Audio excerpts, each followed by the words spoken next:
نحمده ونصلي ونسلم على رسوله الكريم أما بعد فأعوذ بالله من الشيطان الرجيم بسم الله الرحمن الرحيم لقد كان لكم في رسول الله أسوة حسنة صدق الله مولانا العلي العظيم وصدق رسوله النبي الأمين ونحن على ذلك لمن الشاهدين والشاكرين والحمد لله رب العالمين. جانب محفل حضرت اللہ پیر سید فصیح الدین صاحب سہروردی دامت برکاتہ العالیہ اور حضرت العلامہ شیخ محمد المدنی الشافعی دامت برکاتہ العالیہ اور مکرم و محترم جناب شیخ سید ذکی شاہ صاحب دامت برکاتہ العالیہ اور مکرم و معزز مہمانان گرامی اور آج کی اس خوبصورت اور باوقار محفل کے منتظمین. First of all, I want to express my heartfelt gratitude to all of you for wishing my birthday. ویسے کہتے ہیں کہ عورتوں سے ان کی عمر پوچھنا اور مردوں سے ان کی تنخواہ پوچھنا یہ نامناسب ہے، کورٹیسی کے خلاف. بہرحال میں شکر گزار ہوں کہ آپ نے صرف برتھ ڈے سیلیبریٹ کی ہے، عمر پوچھنے کی کوشش نہیں. آج کی یہ خوبصورت محفل، یہ باوقار محفل، یہ جاندار محفل آقا دو جہاں سرور کائنات نور مجسم صلی اللہ علیہ وآلہ وبارک وسلم کی بارگاہ میں اپنی غلامی کے اظہار اور محبت کے اقرار کے لیے سجائی گئی. ہم مسلمان ہیں، کلمہ گو ہیں، اور ظاہر ہے کہ ہمارے لیے آقا کریم صلی اللہ علیہ وسلم کا جو مرتبہ، جو مقام ہے، وہ الفاظ میں سمیٹا نہیں جا سکتا. ایک بات میں، ایک جنرل بات ہے، وہ میں کہتا چلوں. یہ ذہن میں رکھیے کہ ہماری جو لینگویج ہے، زبان ہے، کوئی بھی زبان ہو، اردو ہو، انگلش ہو، کوئی بھی ہو، ایک انسان کا انر سیلف ہے، ایک آؤٹر ورلڈ ہے. تو زبان کا تعلق جو ہے دراصل انسان کی آؤٹر ورلڈ سے ہے، خارج سے ہے، باہر کی دنیا سے ہے. جب ہم اپنے اندر کی بات کرتے ہیں تو وہ بھی انہی ٹرمز میں بات کرتے ہیں جو کہ باہر کی دنیا میں دیکھ کر ہم ڈٹرمن کرتے ہیں. مثلا اگر کوئی اپنی محبت کا اظہار کر رہا ہے تو کہتا ہے کہ میں تم سے بہت گہری محبت کرتا ہوں، تو کوئی نہیں پوچھتا کہ کتنے فٹ گہری محبت کرتے ہو. ظاہر ہے محبت کے اظہار کے لیے آپ نے لفظ تو وہی استعمال کیا جو آؤٹر ورلڈ میں یوز ہوتا ہے، لیکن اب چونکہ وہ انر سیلف کے لیے یوز ہو رہا ہے تو اس لیے اس کا مفہوم اور معنی ہم اپنے ذہن میں متعین کرتے ہیں، لیکن ہمارے پاس الفاظ نہیں ہوتے اپنے اندر کی دنیا کی کیفیات کو بیان کرنے کے لیے. مثلا کوئی کہے کہ جو مجھے بڑا سخت درد ہو رہا ہے، تو کہ سخت کتنا سخت، لوہے کتنا سخت درد ہو رہا ہے. یہ کہتے ہیں کہ سب سے زیادہ سخت چیز تو ہیرا ہے، ہیرے جتنا سخت درد ہو رہا ہے. ظاہر ہے کہ اس کو ہم اس طرح بیان نہیں کر سکتے. تو جب ہم اپنی فیلنگز کو بیان نہیں کر سکتے تو وہ ہستیاں جن کو رب کائنات نے وہ شان کو مقام دیا ہے جو کہ ہمارے تصور و گمان سے بالا تر ہے، تو جب ہم ان کی شان بیان کرتے ہیں تو اپنی اوقات اور حیثیت کے مطابق بیان کرتے ہیں، ان کی عظمت کے مطابق بیان نہیں کر پاتے. اگر ہم ان کے مقام کو سمجھنا چاہیں تو ایک مسلمان کی حیثیت سے تو ہمیں کلمے سے ہی ان کے مقام کا اندازہ ہو جانا چاہیے. ہم سب مسلمان ہیں، کلمہ گو ہیں، اور کہتے ہیں لا الہ الا اللہ، اللہ کے سوا کوئی معبود نہیں، کوئی پوجا کے لائق نہیں. There is no God but Allah، اللہ کے سوا کوئی عبادت کے لائق نہیں ہے. لیکن سوال یہ ہے کہ میں، چونکہ مجھے بتایا گیا کہ majority of the audience belongs to Pakistan, so if I quote an example in that background it would be better. یہاں کے حوالے سے تو میں اتنی بات نہیں سمجھا سکتا. پاکستان میں فرض کیجیے کسی ریموٹ ایریا کا، کسی دیہات کا، دور افتادہ پسماندہ علاقے کا رہنے والا ہو، who has never crossed the limits of his union council. تو اتفاق سے اسے لاہور جانے کا موقع ملے، مینار پاکستان کو دیکھا تو حیران رہ گیا، اتنا اونچا مینار۔ واپس آیا ہے تو ایک ایک کو پکڑ کے پوچھتا ہے تم نے دیکھا ہے مینار پاکستان؟ اتنا اونچا مینار تو دنیا میں کوئی ہو نہیں سکتا۔ اب جنہوں نے دنیا دیکھی ہے وہ ہنسیں گے، وہ کہیں گے یہ بیچارہ کوئی کمینڈر ہے، اس کو کیا پتا دنیا میں کیسے اونچے اونچے ٹاورز ہیں جن کے سامنے مینار پاکستان تو بچہ سا لگتا ہے۔ اگر کوئی دیہات کا رہنے والا جس نے دنیا نہیں دیکھی، وہ مینار پاکستان کو دیکھ کر اس کی عقل خراب ہو جائے، آواز باختہ ہو جائے، اور وہ اس کو دنیا کا سب سے اونچا مینار کہے، اس کے بارے میں تو ہم یہ کہیں کہ اس بیچارے کی بات کی کوئی حیثیت نہیں، یہ کوئی کا محنت ہے، اس نے دنیا دیکھی نہیں، اس کی بات کا کوئی وزن نہیں۔ اور ہم یہاں بیٹھ کے کہتے ہیں کہ اس ساری دنیا میں بس اللہ وہ وحدہ لا شریک ہے، اس کے سوا کوئی خدا نہیں، تو کوئی ہم سے نہیں پوچھ سکتا کہ میاں تم نے کیا ساری دنیا دیکھی ہے؟ تم نے اس کائنات کی وسعتوں کو کھنگالا ہے؟ تم نے کہکشاؤں کا گلیکسیز کا سفر کیا ہے؟ تم نے آسمانوں پہ جھانک کے دیکھا ہے؟ کیا چاند سورج پہ قدم رکھا ہے؟ یہاں بیٹھ کے کہتے ہو اس ساری کائنات میں کوئی اور خدا نہیں؟ تمہارے اس دعوے کی حیثیت کیا ہے؟ تمہارے اس یقین کی کا اعتبار کیا ہے؟ کلمے کا مقام کیا ہے؟ حضرات مکرم، تو پھر رب کائنات نے فرمایا قل هو اللہ احد، اے محبوب تو ان سے کہہ دے کہ وہ اللہ ہی ہے۔ جب تو ان کو بتائے گا، ان کو جتائے گا، ان کو احساس دلائے گا کہ بس وہی وحدہ لا شریک ہے، عبادت کے لائق ہے، اس کے علاوہ کوئی نہیں۔ اب اگر کوئی اس پر کوئی آبجیکشن کرے گا، اعتراض کرے گا، تو یہ اس کو ریفیوٹ کر سکیں گے، اس کو جواب دے سکیں گے کہ اگر میرا دعویٰ یہ ہوتا کہ مجھے پتا ہے، مجھے خبر ہے، میں جانتا ہوں ساری کائنات میں نے دیکھ لی ہے، میں نے کائنات کی وسعتوں کو کھنگال لیا ہے، اس کے سوا کوئی اور معبود نہیں ہے، تو تم مجھے جھوٹا کہہ سکتے تھے کیونکہ میں نے تو ساری کائنات نہیں دیکھی۔ لیکن یہ میں اپنی طرف سے نہیں کہہ رہا، جس ہستی کے کہنے پر میں گواہی دے رہا ہوں نا، تو میں نے تو ساری کائنات کو نہ دیکھا ہوگا، لیکن اس ہستی نے ساری کائنات کو اپنی ہتھیلی کی طرح دیکھا ہے۔ سبحان یارو، جب ہم کہتے ہیں کہ میری تمام کائنات میرے آقا کریم کی نگاہوں کے سامنے ہے، تو لوگ کہتے ہیں کہ فرقہ واریت پھیلا رہے ہیں، یہ اختلاف امت کو دعوت دے رہے ہیں، یہ امت مسلمہ میں فساد ڈال رہے ہیں۔ میں یہ کہتا ہوں کہ اگر میں یہ نہ مانوں کہ تمام کائنات میرے آقا کریم کی نگاہ میں ہے، میرے کلمے کا اعتبار نہیں ہوتا، میرے ایمان کی حیثیت متعین نہیں ہوتی۔ جس نے خود نہ دیکھا ہو اس کے کہنے پر میں گواہی دوں، میرے گواہی کی کیا حیثیت بنتی ہے؟ تو اسی لیے کلمے کا پہلا حصہ آپ نے علماء سے سنا ہوگا کہ وہ دعویٰ ہے لا الہ الا اللہ، اور اس کی دلیل کیا ہے؟ محمد رسول اللہ، کہ میں اپنی طرف سے نہیں کہہ رہا، وہ جو اللہ کے رسول ہے نا، انہوں نے بتایا ہے، ان کے فرمان پر، ان کی دی ہوئی گواہی پر میں اعلان کر رہا ہوں، میں بتا رہا ہوں۔ تو اگر ہم نے صرف کلمے کو ہی صحیح طرح پڑھا ہوتا تو ہم نے آقا کریم صلی اللہ علیہ وسلم کی عظمت و شان کا انکار کبھی نہ کرتے۔ دراصل نقطۂ نظر کی بات ہوتی ہے، ہر ایک کا اپنا ایک پوائنٹ آف ویو ہوتا ہے۔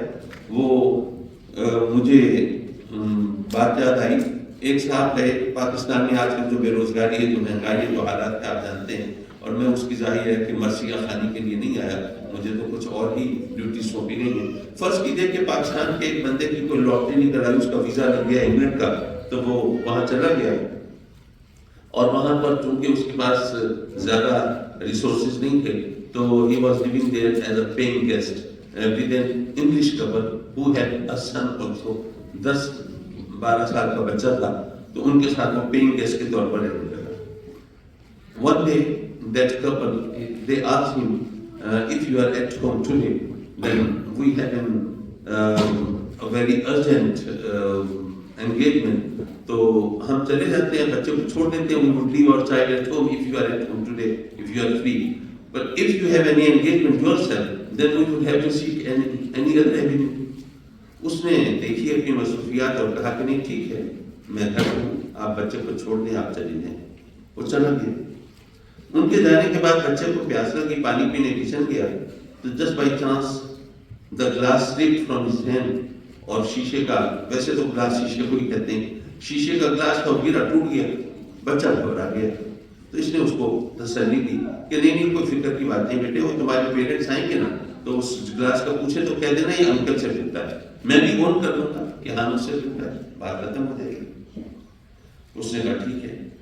اب جب وہ اس کے پیرنٹس آئے، گلاس ٹوٹا ہوا دیکھا، پوچھا تو بچے نے جیسے اس کو سکھایا تھا کہ یہ گلاس انکل سے ٹوٹا ہے، اس نے کہا کہ ہاں کوئی مسئلہ نہیں ہے، میں نیا گلاس لا دوں گا آپ کو. بات آئی نہیں ہوگی.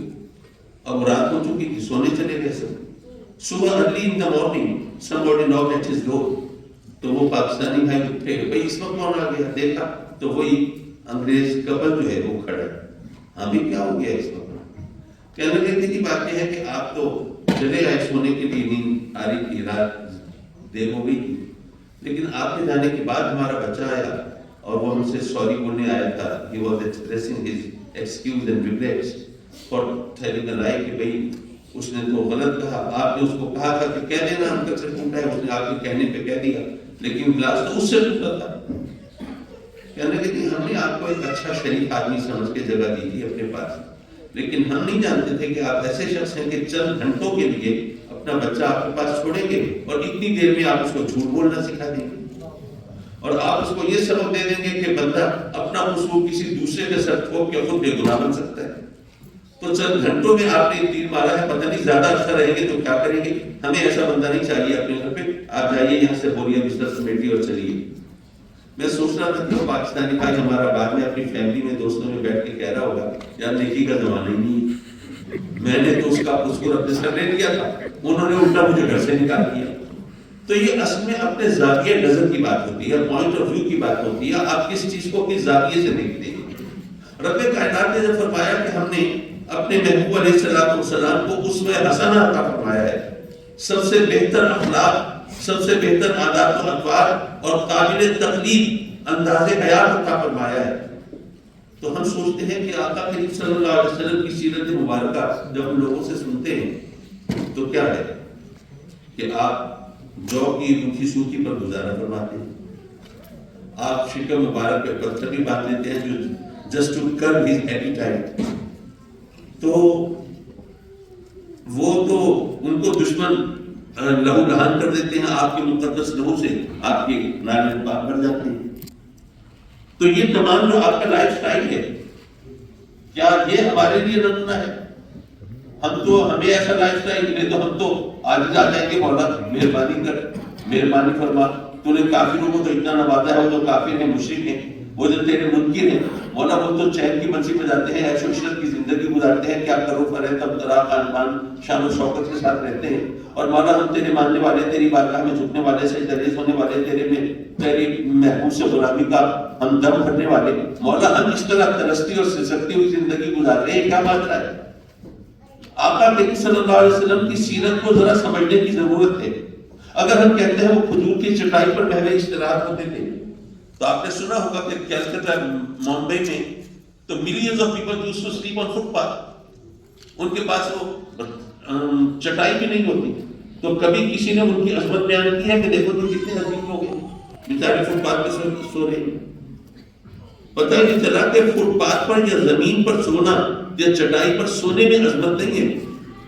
عظمت تو اس وقت ہوگی نا جب اللہ کا دیا سب کچھ ہو، اس کو کوئی مجبوری نہ ہو، نرم گرم بستر موجود ہو، لیکن صرف مخلوق خدا کی حالت ذات کو یاد کر کے اور یہ سوچ کے کہ اللہ کے بندے کس مصیبت اور تکلیف میں زندگی گزار رہے ہیں، تو یہ سوچ کے اگر وہ راحت و آرام کے سامان کو چھوڑ دے تو اس میں عظمت ہے نا. ایک پاپلر ہے، کوچی ہے، دن رات جوتیاں سیتا ہے، کسی نے بھی اس کی عظمت کبھی بیان نہیں کی، کتنا عجیب بات ہے، جوتیاں سی رہا ہے. آقا کریم صلی اللہ علیہ وسلم کی عظمت بیان کی جا رہی ہے، اپنے نالین پاک کو خود مربت فرما رہے ہیں. کیوں؟ وہ اس لیے کہ جوتی سینا موچی کی تو مجبوری ہے، اس کا پیشہ ہے، یہ کام نہیں کرے گا کھائے گا کہاں سے. لیکن آپ سوچئے وہ ہستی جس کے اشارے سے چاند کے دو ٹکڑے ہو جائیں، کیا وہ بہت اشارہ کر کے اپنی نالین پاک کو جوڑ نہیں سکتے تھے؟ اگر آقا کریم کی عظمت بیان کی جاتی ہے کہ آپ جو کی روٹی پہ گزارا فرما رہے ہیں روکھی سوکھی پر، بلکہ اگر کچھ کھانے کو میسر نہیں تو شکم مبارک پہ پتھر بھی باندھ رہے ہیں، تو اس کو بیان کرنے کے لیے پہلے ہمیں یہ بتانا ہے نا، ورنہ کتنے لوگ ہیں غریب ہیں، کچھ نہیں ملتا کھانے کو، ان کی عظمت تو کوئی بیان نہیں کرتا. لیکن ہمیں یہ پہلے بتانا پڑے گا کہ ارے وہ ہستی جو اگر چاہتے تو جنت کی نعمتیں ان کے دسترخوان پر رہتی، اور پھر بتاتے کہ انہوں نے کس طرح یہ جو کی روکھی سوکھی پہ گزارا فرمایا. پہلے یہ بتاؤ کہ اگر وہ چاہتے تو ان کے دشمنوں کو پہاڑوں میں پیس کر ہلاک کر دیا جاتا، اور پھر یہ بتاؤ کہ انہوں نے اپنے بدترین دشمنوں کو معاف کر دیا بلکہ ان کی ہدایت کے لیے دعائیں بھی فرمائی. پہلے یہ بتاؤ کہ اگر وہ چاہتے تو دنیا جہان کے خزانے ان کی ٹھوکروں میں رہتے. اور پھر یہ بتاؤ کہ اپنی لاڈلی شہزادی کو پیوندگی چادر کے گھر سے رخصت کروایا. پہلے یہ بتاؤ کہ اگر چاہتے تو احد کا پہاڑ سونے کا بن کے ان کے ساتھ ساتھ چلتا. اور پھر یہ بتاؤ کہ غربت اور فاقہ کشی کی زندگی انہوں نے اختیار فرمائی. تو جب تک ان کی عظمت، ان کی شان، ان کا مرتبہ، ان کا مقام بیان نہیں کرو گے اس وقت تک سیرت بیان نہیں ہوگی. لیکن جب ہم سرکار کی عظمت بیان کرنے بیٹھتے ہیں تو پھر سوال یہ بھی پیدا ہوتا ہے کہ یہ سب کام آپ نے ایسا کیوں کیا، سبب کیا تھا. آپ ذرا سوچیے کہ کوئی بلینئر ہو اور وہ جناب پیبند لگے کپڑے، پھٹے پرانے کپڑے پہن کے پھر رہا ہو تو کیا لوگ اس کی تعریف کریں گے؟ لوگ کہیں گے یار یہ شاید کتنا کنجوس ہے، اسی طرح اس نے پیسے جمع کیے ہیں، یہ اس کی حالت ہے. بات یہ ہے کہ آقا کریم صلی اللہ علیہ وسلم پر ظاہر ہے اس قسم کا الزام تو کوئی نہیں لگا سکتا. آپ کی سخاوت تو ظاہر ہے کہ ساری دنیا وہ ان کا صدقہ کھاتی ہے. ان کی سخاوت کا اگر میں ذکر لے کے چلوں تو تقریر کا سارا مزاج ہی بدل جائے گا. بات یہ ہے کہ اگر آپ اب کوئی ایگزامپل دینے لگتا ہوں پھر مجھے وضاحت کرنی پڑتی ہے کہ میں پاکستان کے بیک گراؤنڈ میں جا رہا ہوں. آپ وہاں رہتے ہیں، اگر کوئی وزیر اعظم، وزیر اعلیٰ یا چلے یہاں بھی ہو، اگر یہاں کا کوئی وزیر اعظم ہو، پریزیڈنٹ ہو، تو وہ آپ کے مسائل حل کرنے کے لیے، آپ کے دکھ درد سمیٹنے کے لیے، آپ کے زخموں پہ مرہم رکھنے کے لیے وہ آئے. گرمی کا موسم ہو، جناب 15-20 منٹ پسینے میں نہا جائے، دھوپ میں کھڑا رہے، یا سخت سردی کے موسم میں وہ رم جھم کا سما ہو اور وہ بھیگ جائے تو آپ اس کے پروپیگنڈا سیکٹری بن جائیں. کتنا اچھا آدمی ہے، دیکھو ہم غریبوں کے مسائل حل کرنے کے لیے وہ ہی is facing all the disease, تمام مشکلات کا سامنا کر رہا ہے صرف ہماری خاطر. لیکن کبھی سوچا ہے کہ گورنر، صدر، وزیر اعلیٰ، وزیر اعظم کی اوقات اور حیثیت کیا ہے؟ ارے وہ ہستی جس کی خاطر رب کائنات نے کائنات بنائی ہے، اس ہستی نے چند گھنٹے نہیں، ہفتہ دو ہفتہ نہیں، مہینے دو مہینے نہیں، ساری زندگی کس مشکل میں گزاری ہے صرف ہماری خاطر. تاکہ بے شک آپ یہ فرما رہے ہیں گویا کہ اے لوگوں میں اگر چاہوں تو میرے لیے جنت کی نعمتیں بھی دسترخوان پہ ہوں، لیکن تمہیں تو کبھی بھوک سے پالا بھی پڑے گا، کبھی فاقہ بھی کرنا پڑے گا. تو کہیں ایسا نہ ہو کہ تمہارے ہوٹوں میں شکایت آ جائے، رب کی بارگاہ میں گیلا کرنے بیٹھ جاؤ. تو چلو میں خود بھی اپنی شکم مبارک پہ پتھر باندھ کے دکھا دیتا ہوں تاکہ تمہارے سامنے میری مثال. اے میرے غلاموں، اگر میں چاہوں تو میرے دشمنوں کو پہاڑوں میں پیس کر ہلاک کر دیا جائے، لیکن تمہیں تو دشمنوں سے پالا پڑے گا نا، زخم بھی لگیں گے نا، دکھ بھی پہنچیں گے. چلو میں بھی لہو لہان ہو کے دکھا دیتا ہوں کہ کبھی ایسی تکالیف سے تمہیں گزرنا ہو تو تمہارے سامنے میری مثال موجود ہو. یہ انداز حیات آقا کریم صلی اللہ علیہ وسلم نے اپنایا تو ہماری خاطر، تاکہ ہمارے لیے زندگی گزارنا اس انداز سے آسان ہو جائے. لیکن ہم نے اس انداز سے کبھی سمجھنے کی اور سوچنے کی زحمت گوارا نہیں کی، بلکہ جیسے میں ابھی عرض کر رہا تھا کہ ہم اللہ سے کل جہاں تقریر تھی وہاں میں نے یہ بات ذرا زیادہ تفصیل سے بیان کی تھی کہ ہم اللہ سے رحمت مانگتے ہیں، اور رحمت سے مراد مال، دولت، زمین، جائیداد، گھر والی، اولاد، صحت، عافیت، نام و نمود، شہرت، یہ سب چیزیں مانگتے ہیں. اور مزے کی بات یہ ہے کہ یہ جو چیزیں مانگتے ہیں ان سب کا تعلق اس دنیا سے ہے، آخرت سے نہیں ہے. تو ہم نے اللہ کی رحمت کو محدود کر دیا اس دنیا تک. اور پھر مزے کی بات یہ ہے کہ جس ہستی کو ہم سب مانتے ہیں وہ رحمت مجسم ہے، مجسم رحمت، پرسونیفائڈ مرسی. ان کے پاس تو مال دولت اس طرح بظاہر نظر نہیں آتا. تو یہ تمام چیزیں ہمارے لیے فوڈ فار تھاٹ ہیں، ہمارے لیے سوچنے کی چیزیں ہیں. اب صرف ایک سوال کا جواب دے کے میں چاہوں گا، کیونکہ ذرا ہم ویسے زیادہ لیٹ تو نہیں ہوئے، اپنے گیون ٹائم سے 15-20 منٹ کا ہی ہے. جزاک اللہ، بہت شکریہ.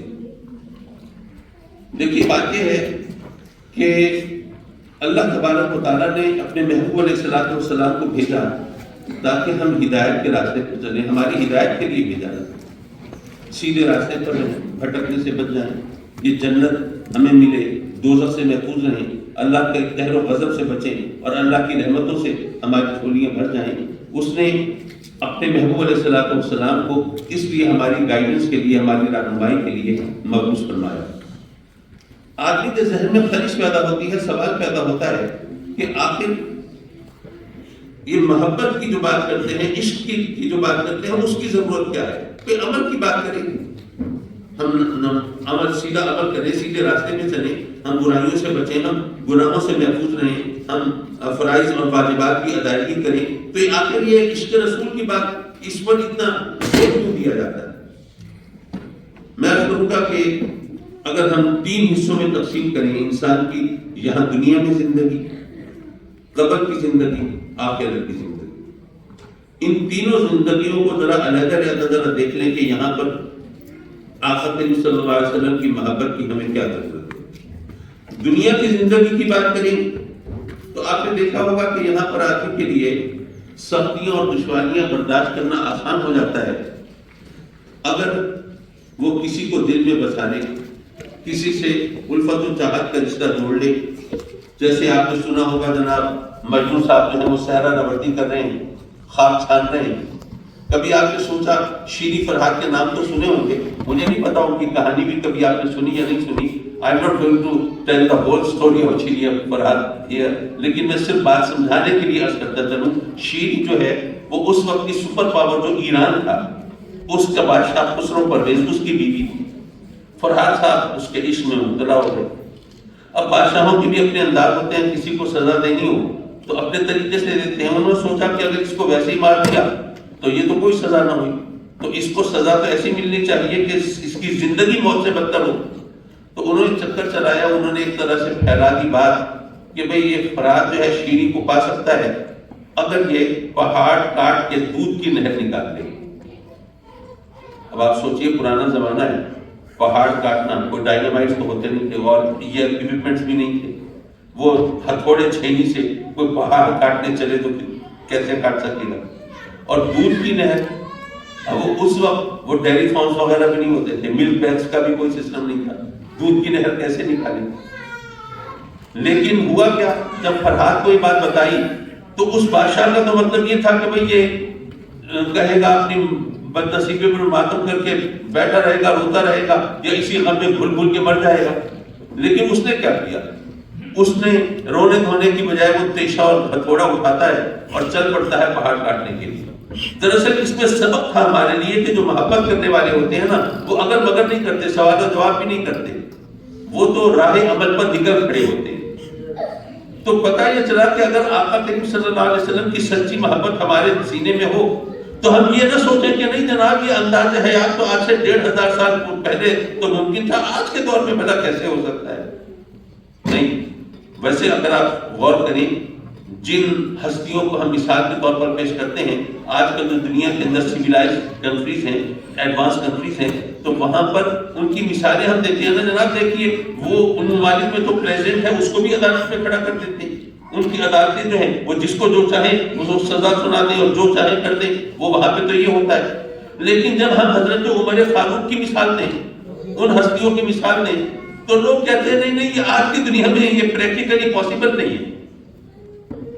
پتہ یہ چلا کہ جو گولڈن ٹینٹس ہمارے اسلام نے دیے ہمیں، اگر ہم ان پر آج عمل کریں تو آج بھی ہمارے لیے عزت ہے، آج بھی کامیابی ہے۔ جنہوں نے اپنائے ہیں وہ ترقی کر رہے ہیں، وہ تو کافر ہے نا، اس لیے ان کے لیے بس دنیا کے اندر ترقی ہے۔ ہم مسلمان ہیں، اگر ہم ان کو اپنائیں گے تو دنیا بھی ہماری ہے، آخرت بھی ہماری ہے۔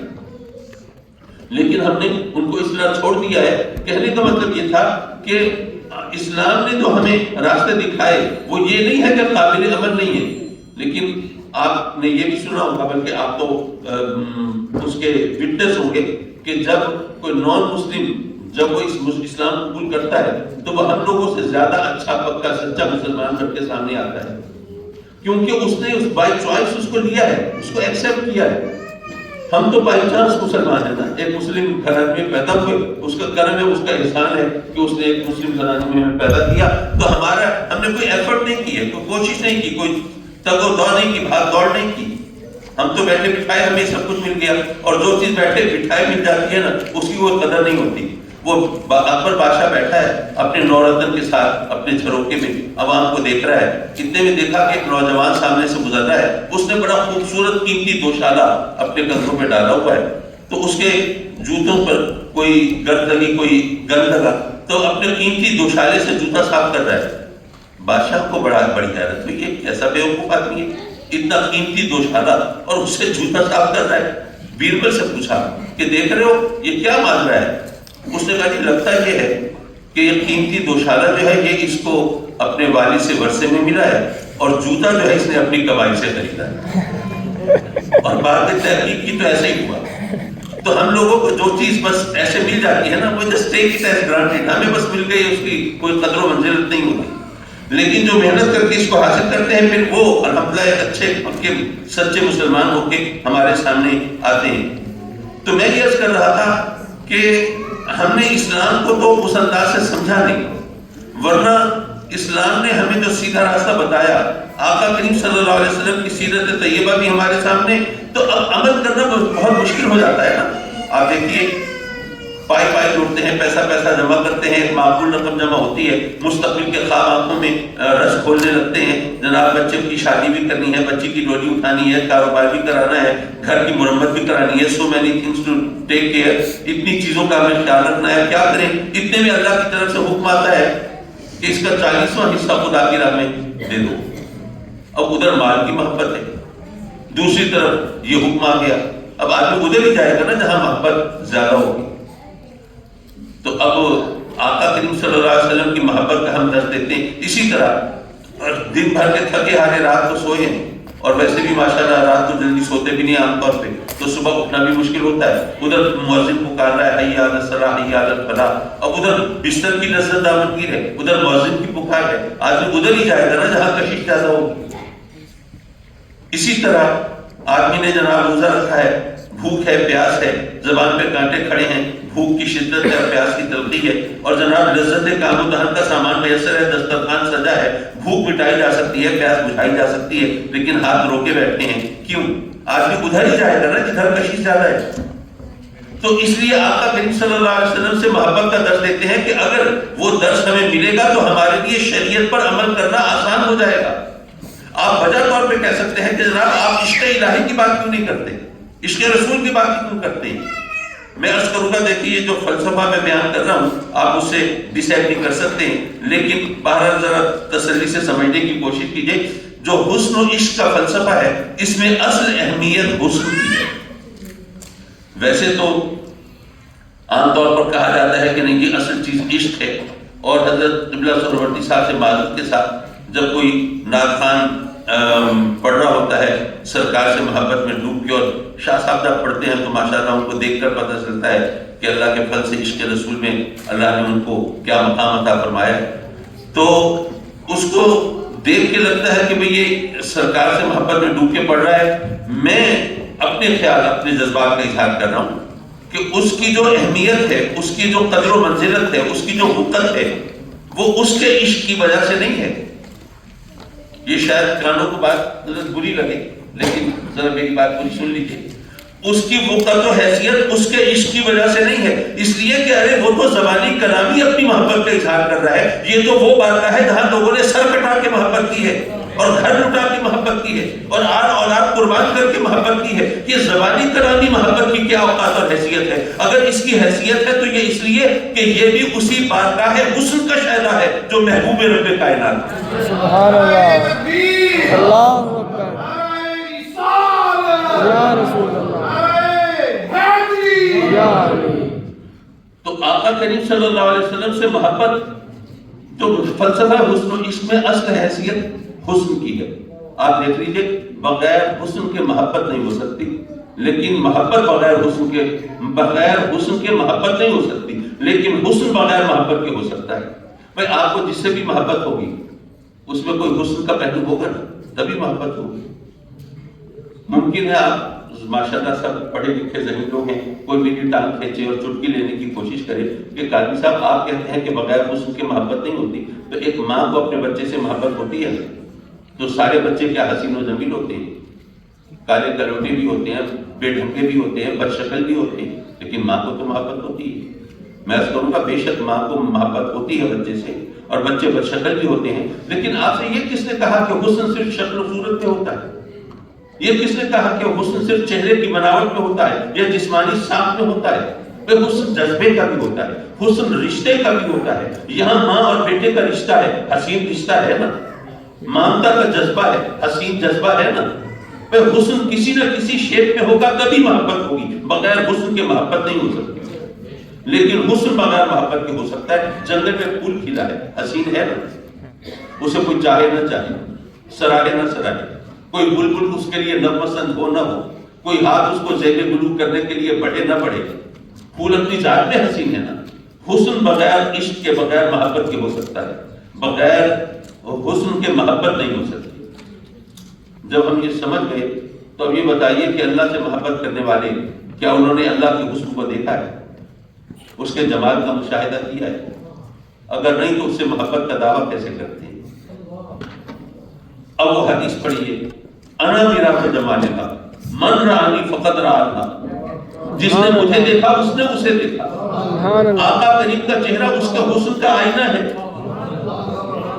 تو پھر اللہ سے محبت کا دعویٰ کرنے والے آقا کریم سے نگاہیں چرا کے اور کنی کترا کے اور پہلو بچا کے اس اللہ سے محبت کا دعویٰ کرے، اللہ کیسے قبول فرمائے گا؟ اللہ نے فرمایا قل اے محبوب تو کہہ دے ان کنتم تحبون اللہ، اگر تمہیں اللہ سے محبت ہے نا فاتبعونی، تو میری اتباع کرو۔ اور یہاں پر ایک نقطہ ہے وہ بھی ذرا سمجھتے چلیے۔ میں یہ پہلے عرض کرتا چلوں، میں نے ماسٹرز اردو میں کیا ہے، تو شعر و ادب کے حوالے سے میرا اگر کوئی انکلینیشن ہے تو اٹ از ویری نیچرل، یہ بہت ہی قدرتی بات ہے۔ قل اے محبوب آپ کہہ دیجیے، کن سے کہہ دیجیے؟ ان کنتم تحبون اللہ، جن کو اللہ سے محبت کا دعویٰ ہے نا ان سے کہہ دیجیے۔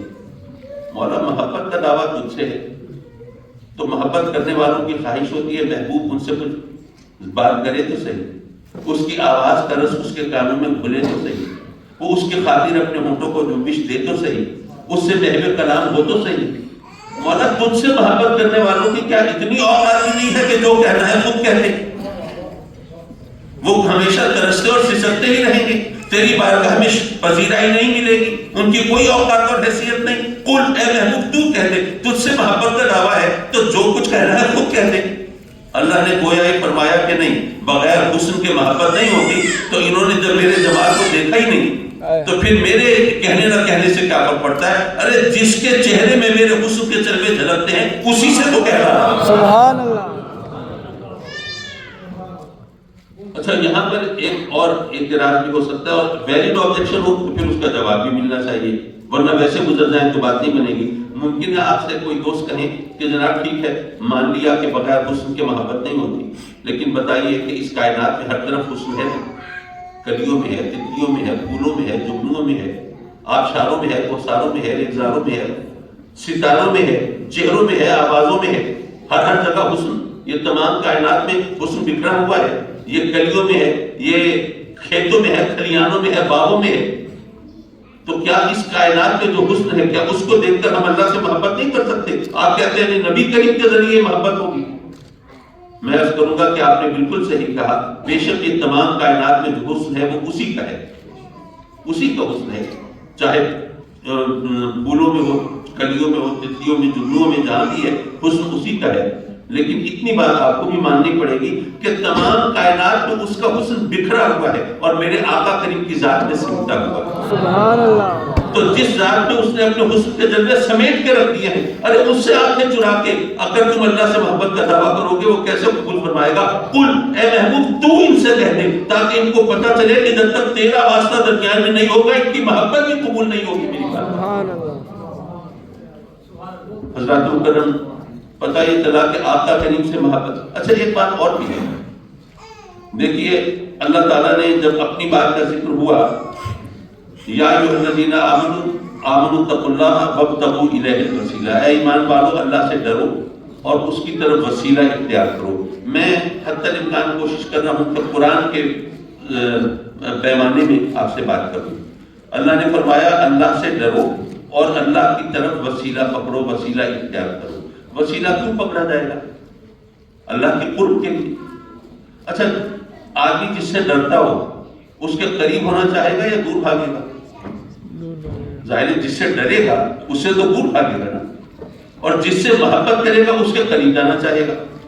تو فصاحت کلام کا تقاضا تو یہ تھا کہ اللہ فرماتا ہے یا ایھا الذین آمنوا احبوا اللہ، اے ایمان والو اللہ سے محبت کرو، اور جب اللہ سے محبت کرو گے تو اللہ سے قریب ہونا چاہو گے، اور جب قریب ہونا چاہو گے تو پھر وسیلہ اختیار کرو گے۔ لیکن یہاں عجیب معاملہ ہے، اللہ فرماتا ہے یا ایھا الذین آمنوا اتقوا اللہ، اللہ سے ڈرو۔ اب جب اللہ سے ڈر رہے ہیں تو پھر قریب ہونے کے لیے وسیلہ کیوں پکڑنے لگے؟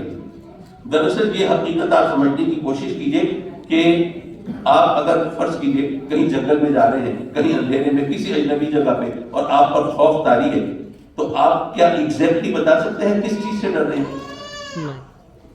کوئی خوف، کوئی جن بھوت سے ڈر رہے ہیں، کوئی پچھل پہلی سے ڈر رہے ہیں، یا کوئی سال بچھو سے، یا کوئی چیل دستی سے ڈر رہے ہیں، کس سے ڈر رہے ہیں؟ کوئی ایگزیکٹلی بتا سکتے ہیں؟ ظاہر ہے کچھ نہیں بتا سکتے، بس ایک خوف مسلط ہے۔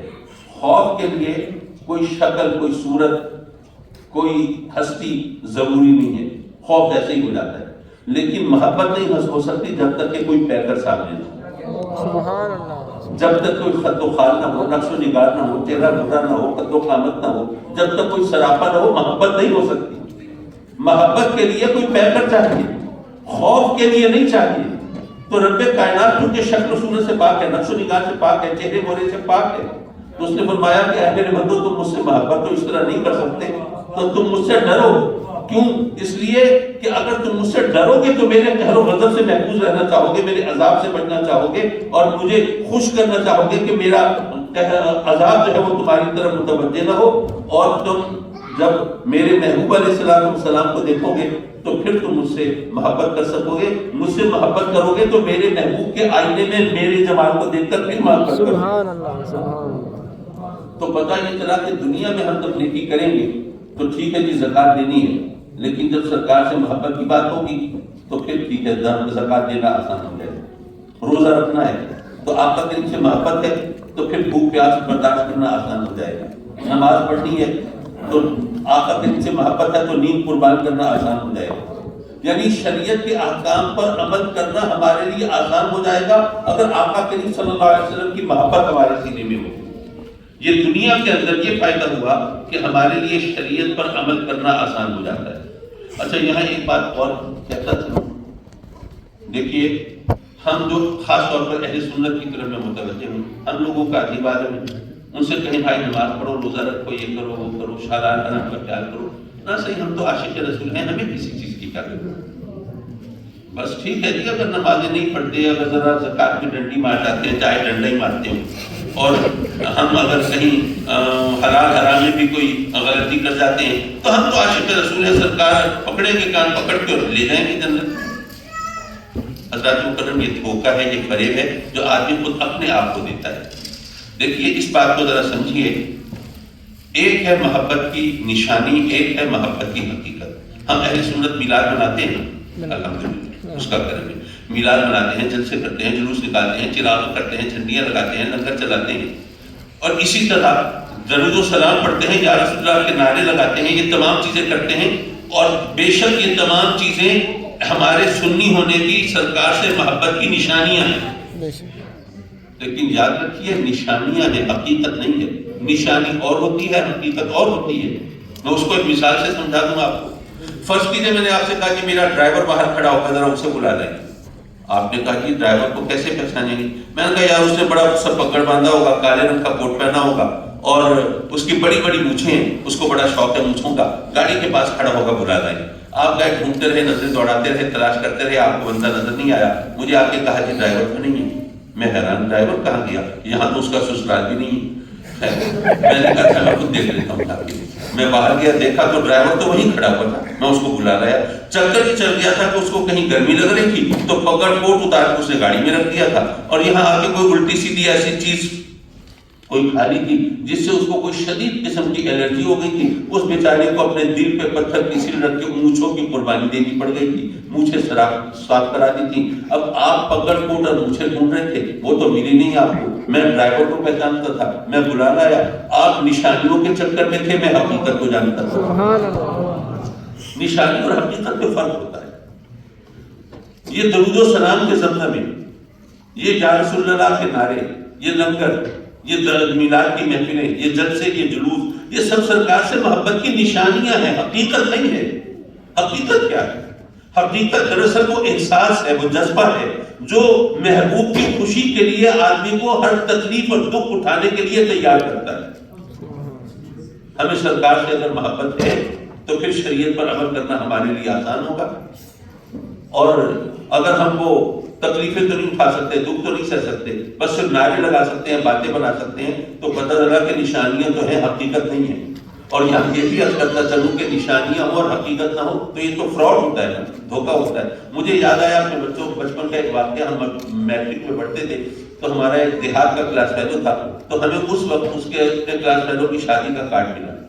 اب ہم بڑے حیران ہوئے، بھائی 10ویں جماعت میں پڑھتے ہیں، اتنی جلدی شادی؟ پھر ہم بچوں نے آپس میں مشورہ کیا کہ چلو چلتے ہیں، ایڈونچر ہوگا، دیہات کی شادی دیکھیں گے۔ اچھا، ہم میں ایک بچہ تھا، وہ بڑا شرارتی سا حرکتی تھا، اس نے جو ضروری سامان تھا وہ لے لیا، پہنچ گئے شادی میں۔ دولہا کے گھر والوں سے مل کے اس نے پلاننگ کر لی۔ جب دلہن پہ آ کے آئی تو اس پلاننگ کے مطابق وہ اپنے ساتھ لے گیا تھا ایک سرخ دوپٹہ، گوٹا کناری لگا، بھڑکیلا چمکیلا، وہ اوڑھ کے حجرہ عروسی میں جا کے اسٹیج پہ بیٹھ گیا۔ اور والدین سے بات پہلے کی ہوئی تھی، وہ جناب دلہن کو لا کے انہوں نے کسی اور کمرے میں بٹھا دیا۔ اب وہ دولہا بھی آتا، وہ بہنوں سے اور سب سے پیچھا چھڑا کے نیک دے دلا کے مشکل سے کمرے میں آیا اور آ کے جناب چٹخانی چڑھائی۔ اب جناب وہ پھولوں کی پتیاں بکھری ہوئی ہیں، لڑیاں لٹک رہی ہیں، خواب آور ماحول ہے، معطر فضا ہے، اور جناب رومان پرور ہوا ہے۔ اب اسٹیج پر وہ سرخ دوپٹے میں وہ گٹھری سی دکھائی دے رہی ہے۔ اب پہلے تھے ڈولتے ڈگمگاتے قدموں سے الماری کی طرف جاتے ہیں، رونمائی کا تحفہ نکالتے ہیں، اور پھر آ کر وہ بارگاہ ہے اس میں گھٹنے ٹیک دیتے ہیں، اور لرزتے کانپتے ہاتھوں سے جب وہ گھونگھٹ اٹھاتے ہیں تو اندر سے اچھل دکھ نکل آتا ہے۔ اب وہ پریکٹیکل جو اپنے ہائٹ کو پہنچ گیا، کلائمیکس کو پہنچ گیا۔ یارو نشانیاں تو ساری ہیں، پھولوں کی پتیاں بھی ہیں، لڑیاں بھی ہیں، معطر ہوا بھی ہے، رومان پر فضا بھی ہے، سیج بھی بنی ہوئی ہے، سرخ دوپٹے میں وہ گٹھری سی بھی نظر آ رہی ہے، لیکن اندر دلہن نہیں ہے۔ تو پھر فراڈ ہوا نا، دھوکہ ہوا نا، مذاق ہوا نا۔ پتہ ہی چلا کہ نشانیاں ہوں اور حقیقت نہ ہو تو مذاق ہوتا ہے۔ تو یہ درود و سلام کے زمزمے بھی ہو، لنگر بھی ہو، جناب جلسے بھی ہو، جلوس بھی ہو، سب کچھ ہو، لیکن سرکار سے محبت کی خاطر ایثار کے لیے بندہ تیار نہ ہو تو پتہ چلا کہ نشانیاں تو ہیں، حقیقت نہیں ہے۔ تو کیا اللہ رسول سے فراڈ کرو گے؟ ان کو تو دھوکہ نہیں دے سکتے، پھر اپنے آپ کو دھوکہ دیتے ہو، اور جو اپنے آپ کو دھوکہ دے اس پر کوئی دوسرا کیا اعتبار کرے گا؟ معاف کیجیے، بات بہت لمبی ہو گئی، میں چند منٹ میں اب سمیٹتا ہوں۔ دنیا میں محبت کا فائدہ یہ ہے کہ پھر ہمارے لیے شریعت پر عمل کرنا آسان ہوگا، ایثار کرنا، قربانی دینا آسان ہوگا اگر سچی محبت ہے۔ برزخ کی بات، قبر میں آپ جانتے ہیں ہم سب جائیں گے، سوال و جواب ہوں گے، فرشتے آئیں گے، پوچھیں گے من رب کا، تیرا رب کون ہے؟ اگر بندہ مومن ہے کہہ دے گا ربی اللہ، میرا رب اللہ ہے۔ اگر اللہ کو ماننا کافی ہوتا تو فرشتے کہتے ہیں تو اللہ اللہ کرنے والا ہے، اس کی جان چھوڑو، کسی اور قبر میں چلتے ہیں۔ لیکن نہیں، وہ گویا یہ کہتے ہیں کہ اللہ کو رب کہنے والے تو بہت ہیں، یہودی بھی اللہ کو رب کہتے ہیں، نصرانی بھی اللہ کو رب کہتے ہیں۔ یہ بتا ما دینوں کا، تیرا دین کیا ہے؟ کس دین میں ہو کہ اللہ کو رب کہتا ہے؟ اگر بندہ مومن ہے، مسلمان ہے، کلمہ گو ہے، کہتا ہے دین اسلام، میرا دین اسلام ہے، کیا خیال ہے قبر میں جھوٹ بولنا ممکن ہوگا؟ نہیں۔ دنیا میں کتنی بھی پریکٹس کر لیں وہاں تو سچ ہی زبان سے نکلے گا۔ ویسے لوگوں نے لطیفے تو بنائے ہوئے ہیں کہ ایک صاحب بڑا پرلے درجے کا کذاب تھا، جھوٹا تھا، دروغگو تھا، وہ جناب قبر میں پہنچا، فرشتے آئے سوال جواب کر لیں، اس نے کہا بھائی ذرا ٹھہرو، ابھی ایک اور ٹیم آئی تھی فرشتوں کی، وہ بھی یہی سوال کر رہے تھے، اب تم آگے ہو، کسی اور نے بھی آنا ہے۔ فرشتے بھی کنفیوز ہو گئے، عجیب چکر چل گیا۔ لیکن یہ صرف ایک جوک ہے، اس کی کوئی حقیقت نہیں۔ قبر میں جھوٹ بولنا ممکن نہیں ہوگا۔ اب بندے نے جب کہا کہ میرا دین اسلام ہے تو جھوٹ تو بول ہی نہیں سکتا، تو ماننا پڑے گا کہ اسلام اس کا دین ہے۔ تو اسلام ہو ہی نہیں سکتا دین جب تک کہ وہ اللہ کو نہ مانے اور وحدہ لا شریک نہ مانے۔ اسلام اس کا دین ہو ہی نہیں سکتا جب تک تمام نبیوں اور رسولوں کو نہ مانے اور آقا کریم صلی اللہ علیہ وسلم کو ختم رسول نہ مانے، اللہ کا آخری نبی نہ مانے۔ مسلمان ہو ہی نہیں سکتا، اسلام دین اس کا اسلام ہو ہی نہیں سکتا جب تک کہ جنت کو، دوزخ کو، قیامت قیامت کو، حشر نشر کو، سزا جزا کو، تمام ضروریات دین کو جب تک نہ مانے اس کا دین اسلام نہیں ہو سکتا۔ اور بندہ کہہ رہا ہے میرا دین اسلام ہے تو پتہ چلا کہ ہر چیز کو مانتا ہے۔ جو ہر چیز کو مانتا ہے تو اب تو سوال و جواب کی گنجائش ختم ہو گئی۔ اب تو فرشتوں کو اس کی جان چھوڑ دینی چاہیے، لیکن نہیں، فرشتے گویا یہ کہتے ہیں کہ جس طرح اللہ کو رب کہنے والے بہت ہیں نا، اسی طرح اسلام کا نعرہ لگانے والے بھی بہت ہیں، اور اسلامی کہلانے والے بھی بہت ہیں۔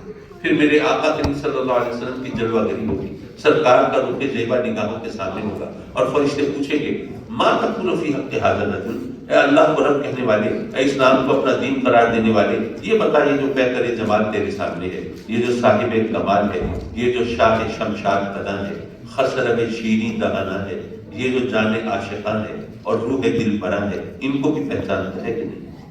اگر ان کو پہچانتا ہے، اگر ان سے واسطہ رکھا ہے، ان سے تعلق جوڑا ہے، ان کا دامن پکڑا ہے، تو اللہ کو رب کہنا بھی منظور ہے اور اسلام کو دین کہنا بھی مقبول ہے۔ اور اگر ان کی پہچان نہیں ہے تو اللہ اللہ کیے جا، اسلام کے نعرے لگائے جا، لیکن تیری نجات نہیں ہو سکتی۔ حضرات مکرم، اب اگر کسی طالب علم کو یہ بتا دیا جائے کہ اس سے قبر امتحان میں کون سے سوالات پوچھے جائیں گے تو کیا کرے گا؟ ظاہر ہے کسی اور جس کو پڑھے نہ پڑھے ان سوالوں کے جواب کو رٹ لے گا، ان کی تکرار کرے گا، اعادہ کرے گا، ریپیٹ کرے گا، بار بار لکھے گا، قلم سے نکالے گا، ذہن نشین کرے گا، تاکہ کہیں ایگزامینیشن ہال کی ہیبت سے کہیں اس کے ذہن سے نکل نہ جائے۔ اگر اس کو بتا دیا کہ یہ سوالات آئیں گے پھر بھی تیاری نہ کرے، کیا وجوہ ہو سکتی ہیں؟ میرے خیال میں پہلی وجہ یہ ہو سکتی ہے وہ سوچے کہ this exam is not very much important, I shouldn't take much care of it, میں راتوں کو جاگوں اور پریزی کروں، محنت کروں، چھوٹو دفعہ کروں، ایویں امتحان ہے، پاس ہو گئے سبحان اللہ، نہ ہوئے ماشاءاللہ، کوئی فرق نہیں پڑتا۔ لیکن اگر if that exam is very much important and all the future depends upon that, even then he is not going to prepare himself for those questions which are told to him، پھر کیا ہوگا؟ اس کی کیا وجہ ہو سکتی ہے؟ اس کی پھر ایک ہی وجہ ہو سکتی ہے، وہ یہ سوچے کہ مجھے بتا تو دیا یہ کوشچنز آئیں گے، لیکن پتہ نہیں بتانے والے نے صحیح بتایا ہے یا نہیں۔ ایسا تو نہیں کہ میں انہی سوالوں کی تیاری کرتا رہوں اور وہاں کوئی اور سوال ہو جائے، میرا کیا بنے گا؟ لیکن اگر بتانے والا بھی ہر شک اور شبہ سے بالاتر ہو اور امتحان بھی اہم ہو اور پھر بھی بندہ تیاری نہ کرے تو ظاہر ہے کہ اس کو سوائے حماقت کے اور کیا کہا جا سکتا ہے۔ اللہ کا کرم دیکھیے، اس نے اپنے محبوب علیہ السلام کے لیے پرچہ آؤٹ کر دیا، ہمیں بتا دیا قبر میں کیا سوالات پوچھے جائیں گے، کیا تیاری کی ہے ہم نے اس کی؟ اگر کی ہے تو بڑی خوشی کی بات ہے، قبر کی منزل آسان ہو جائے گی سبحان اللہ۔ لیکن اگر نہیں کی تو کیا امتحان کو اہم نہیں سمجھتے یا بتانے والے پہ اعتبار نہیں؟ ظاہر ہے کوئی مسلمان تو ایسا سوچ نہیں سکتا۔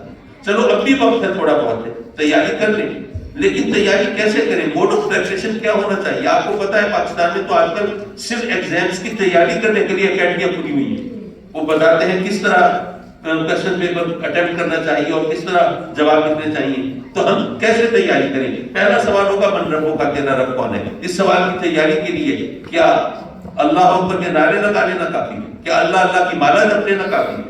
نہیں۔ اگر آپ اس کو اپنا رب مانتے ہو، پروردگار مانتے ہو، خالق و مالک مانتے ہو، معبود و مسجود مانتے ہو، تو اس کی دہلیز پر جب عیسائی کرو، اس کی عبادت و ریاضت کرو، اس سے رشتہ جوڑو، اس سے پیگے بڑھاؤ، تاکہ جب قبر میں سوال ہو تو سوچنے کی ضرورت نہ پڑے کہ میرا رب کون ہے، فوراً کہو وہ ساری زندگی جس کو سجدے کی ہے اس کے سوا میرا رب اور کون ہو سکتا ہے؟ میرا رب اللہ ہے۔ دوسرا سوال ہوگا مادینوں کا، تیرا دین کیا ہے؟ اس سوال کی تیاری کیسے کریں؟ کیا کلمہ پڑھ لینا کافی ہے؟ کیا مسلمانوں جیسا نام رکھ لینا کافی ہے؟ کیا آئی ڈی کارڈ میں اور پاسپورٹ میں ریلیجن کے خانے میں اسلام لکھ دینا کافی ہے؟ نہیں۔ اگر اسلام کو واقعی اپنا دین مانتے ہو تو اسلام نے تو زندگی کے ہر مقام پر، ہر مرحلے پر تمہاری رہنمائی کی ہے، تمہیں بتایا ہے تمہاری صبح کیسی ہو، شام کیسی ہو، اگر تم باپ ہو تو کیسے باپ ہو، تمہیں بیٹے ہو تو کیسا بیٹا ہونا چاہیے، امیر ہو تو کیسے، غریب ہو تو کیسے، ایک ایک چیز کے بارے میں اسلام نے بتایا ہے۔ تو اگر واقعی اسلام کو اپنا دین مانتے ہو تو اسلام کی تعلیمات کے سانچے میں ڈھل جاؤ، تاکہ جب سوال ہو تو پھر کوئی مغالطہ نہ ہو کہ میرا دین کون سا ہے، ساری زندگی جس پر عمل کیا ہے اس کے سوا میرا دین اور کون سا ہو سکتا ہے؟ میرا دین اسلام ہے۔ ان سوالوں کی تیاری میں محنت تو ہوگی، مشکل ہے آخری سوال کی، وہ ہوگا آقا کریم صلی اللہ علیہ وسلم کے بارے میں۔ اب ہم نے تو آقا کریم کو دیکھا نہیں، سرکار کا دیدار نصیب ہوا نہیں، آپ کا زمانہ ہمیں ملا نہیں، تو اب کیا کریں، کیسے پہچانیں؟ اچھا کیا ایسا ممکن ہے کہ آقا کریم صلی اللہ علیہ وسلم کی کوئی شبیہ مبارک، کوئی تصویر، کوئی انلارجمنٹ، وہ بستیوں میں ہو، بازاروں میں ہو، کوچوں میں ہو، درباروں میں ہو، مسجدوں میں ہو، مدرسوں میں ہو، جگہ جگہ گھروں میں ہو اور ہر مقام پر آویزاں ہو، اور ہمارے علماء، ہمارے دینی رہنما وہ ہمیں بتائیں کہ دیکھو یہ جو تصویر ہے، یہ جو نقش و نگار ہے، چہرہ مورا ہے، یہ آقا کریم صلی اللہ علیہ وسلم کا اسے آنکھوں میں بسا لو اور سینے میں سجا لو، اس ہستی کے بارے میں سوال ہوگا کہ ایسا ممکن ہے؟ نہیں. میں عرض کروں گا اگر ممکن ہوتا بھی صحیح تو بھی مسئلہ حل نہ ہوتا. وہ کیوں؟ ذرا سوچئے، وہ لوگ، وہ کافر، وہ مشرک، وہ منافق جنہیں میرے آقا کریم کا زمانہ ملا، عہد ملا، میرے آقا کریم کے ساتھ زندگی گزارنے کا موقع ملا، انہوں نے کتنی بار دیکھا ہوگا آقا کریم کو؟ بے شمار بار. جب وہ کافر مشرک منافق جنہوں نے آقا کریم کو بے شمار بار دیکھا، جب قبر میں پہنچے تو کیا سرکار کو پہچان گئے تھے؟ نہیں. نہیں. حدیث بتاتی ہے کیا جواب دیا انہوں نے؟ لا ادری، لا ادری، ہم نہیں جانتے کس ہستی کے بارے میں پوچھ رہے ہو. ساری زندگی جن کی دشمنی میں بسر کی ہے، اب پہچانتے بھی نہیں یہ ہستی ہے کون. پتہ یہ چل، لیکن 1500 سال گزرنے کے بعد ایک مرد مومن کلمہ وہ سرکار کا غلام جس نے آقا کریم کو ایک بار بھی نہیں دیکھا، جب وہ قبر میں پہنچتا ہے آقا کریم کو دیکھتے ہی بے اختیار پکار اٹھتا ہے، ارے یہی تو جلوہ محمدی ہے، انہی کی تلاش میں تو میں قبر کی منزل تک آ پہنچا ہوں. جنہوں نے بے شمار بار دیکھا وہ نہیں پہچان سکے، جس نے ایک بار بھی نہیں دیکھا وہ پہچان گیا. پتہ یہ چلا آقا کریم کو پہچاننے کے لیے یہ آنکھیں جو ہمارے چہرے پہ لگی ہیں یہ نہیں چاہیے، بلکہ دل کی آنکھ چاہیے. جنہوں نے سر کی آنکھوں سے دیکھا، کہا ہم جیسے تو ہے، کھاتے ہیں، پیتے ہیں، سوتے ہیں، جاتے ہیں، اٹھتے ہیں، بیٹھتے ہیں، چلتے ہیں، پھرتے ہیں، ہم جیسے ہیں. اور جس نے دل کی آنکھ سے دیکھا، بے اختیار پکار اٹھا، بادس خدا بزرگ توئی کس کا مطلب. پھر کیا خیال ہے کسی آئی اسپیشلسٹ کے پاس جائے؟ ذرا وقت نہیں، ذرا دل کی آنکھ جو ہے اس کی آئی سائٹ تو چیک کر لیں. دل کی آنکھ کی آئی سائٹ کو چیک کر سکتا ہے؟ ظاہر ہے کوئی نہیں کر سکتا. کیوں؟ ایک بچہ بھی جانتا ہے کہ جو دل کی آنکھ ہے وہ ہماری ان آنکھوں جیسی کوئی چیز نہیں ہے. پھر وہ کیا ہے یارو؟ وہ محبت کی آنکھ ہے، وہ چشم الفت ہے. قبر میں سرکار کو وہی پہچان سکیں گے جن کے سینوں میں سرکار کی محبت ہو، اور جو سینے سرکار کی محبت سے خالی ہوں گے قبر میں نہیں پہچان سکیں گے. اگر آج ہر محفل میں ہر موقع پر علماء اہل سنت آپ کو عشق رسول کا درس دیتے ہیں تو صرف تقریریں سجانے کے لیے نہیں، نعرے لگوانے کے لیے نہیں، یہ اس لیے ہے کہ ہماری قبر کی منزل آسان ہو جائے. حضرات مکرم، دنیا میں عشق رسول کا فائدہ، قبر میں عشق رسول کا فائدہ، عالم برزخ میں، آخرت کی حوالے سے ایک مختصر سی حدیث اور گفتگو ختم. حضرات مکرم، میرے آقا کریم صلی اللہ علیہ وسلم تشریف فرما ہے. ایک عربی، ایک بدو، ایک دہقان دیہاتی آتا ہے اور پوچھتا ہے. اب ظاہر دیہاتی ہے، اس کو ذرا بات کرنے کا زیادہ سلیقہ نہیں ہے، ایٹیکیٹس اور مینرز سے زیادہ واقف نہیں ہے، تو بڑی بے باکی سے، بڑی بے تکلفی سے آ کے پکارتا ہے آقا کریم کو. تو صحابہ کرام کو بات بہت بری لگتی ہے، ان کی تیوریوں پہ بل پڑ جاتی ہے، ناراض ہونے لگتے ہیں. آقا کریم تو دلوں کا حال جانتے ہیں تو اس لیے ان کو تسلی دیتے ہیں، ان سے پوچھتے ہیں ہاں بھائی بول کیا بات ہے. اس نے کہا کہ مجھے یہ بتائیے قیامت کب آئے گی. تو آقا کریم تو لوگوں کو نصیحت کرنے کا موقع تلاش فرما لیتے ہیں نا. آپ نے فرمایا قیامت تک پوچھ رہا ہے، یہ بتا قیامت کی تیاری کیا کی ہے. اس نے کہا کہ میں نو مسلم ہوں، نیا مسلمان ہوا ہوں، نمازیں روزے تو زیادہ نہیں ہیں، عمل تو زیادہ نہیں ہے، لیکن مجھے اللہ اور اس کے رسول سے محبت بہت ہے. حضرات مکرم، میرے آقا کریم نے یہ بھی فرمایا کہ تو عجیب آدمی، بھائی وہاں میزان ہوگا، اعمال تولے جا رہے ہوں گے، حساب کتاب ہوگا، تو کہتا ہے مجھے محبت بہت ہے. محبت کوئی شہد لگا کے چاٹنے کی چیز ہے؟